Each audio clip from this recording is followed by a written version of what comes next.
Ford makes many SUVs, big and small, but if you want the ultimate in off-road progress, it's not going to be with the Bronco Sport, the Expedition, or the Explorer. If you want one of the best out-of-the-box off-road vehicles you can buy, look no further than the regular Bronco with the Sasquatch Package. Hi, this is Joe from Way Scarff Ford in Isuzu, and today we're going to talk about this beautiful 2022 Ford Bronco Wildtrak.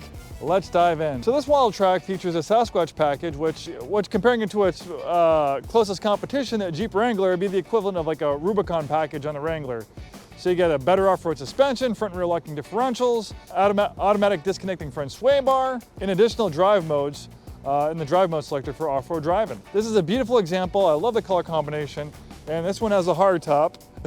In our neck of the woods, the soft top versions tend to not sell as well, which probably they do a little bit better like in Hawaii or Florida, not in the northern states like us. The Sasquatch package also gives you this very aggressive wheel and tire package. In fact, I think the Bronco with the Sasquatch package was the first production vehicle to ever be delivered with a 35-inch wheel and tire package. Previously, if you wanted a 35-inch wheel and tire package, you're gonna have to go to Billy Bob's Off-Road after you leave the dealership to get that. But not anymore with the Sasquatch package. The Bronco's available in either a two-door or four-door. The two-door one's definitely gonna be better off-road, but on-road, it's not gonna be quite as family-friendly. You're gonna have less space. It's not gonna be as easy to get in and out of. That's why probably most of the Broncos we sell are four-doors. Actually, I can't remember, maybe for every 30 Broncos we sell, maybe we sell one or two-doors. That's the difference. So obviously for resale value, if you want to buy a Bronco and trade it in or sell it later on, a little easier time of a four-door one like this, just because the market's so much smaller on a two-door. Lots of space back here. Of course, you can fold down those rear seats. And like the Wrangler, the Bronco is one of the few vehicles that you can buy that you can remove the top, you can remove the doors. And unlike the Wrangler where the side mirrors are mounted to the door, Ford was smart and they mounted the side mirrors up here. So if you do remove the doors, you're still compliant on the highway. You won't get pulled over. It does happen. I have a buddy that he had that happen too. Cool styling, pays homage to the original Bronco of the 1960s. We can see a lot of design cues throughout.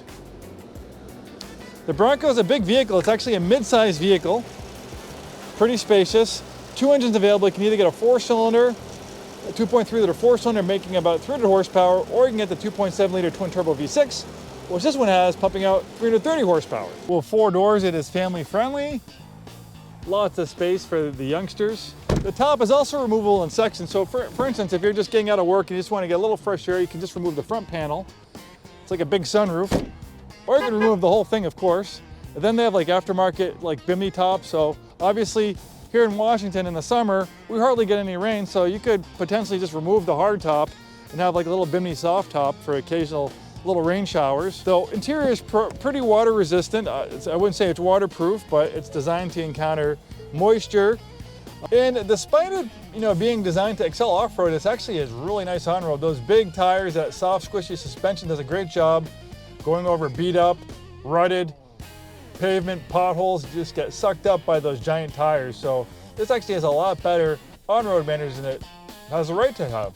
And part of that magic is an independent front suspension. I'm sure hardcore off-road enthusiasts could debate about it for days. Is a solid front axle better or independent front suspension? The Jeep Wrangler employs a solid front axle, obviously does great off-road, but the jury's out. Plenty of car magazines have done comparison tests. They've taken the Bronco off-road, and even with its independent front suspension, it's right up there with the Wrangler as far as ability goes. The independent front suspension pays a really big dividend when driving on-road. You have a much better driving feel, much better handling. It's a big difference. Don't take my word for it. Read some automotive reviews. Read some comparison tests on the Bronco versus the Wrangler. Don't get me wrong, I love both. I have always loved Wranglers. I used to work at Jeep. I have a soft spot in my heart for Jeeps. I work at Ford now, so obviously, push comes to shove, I'd probably get a Bronco instead. But they're both great vehicles. But most people, they're gonna drive these on-road. Maybe 10% of the time they're gonna be off-road. So obviously on-road feel, the way it drives on-road is important to a lot of people.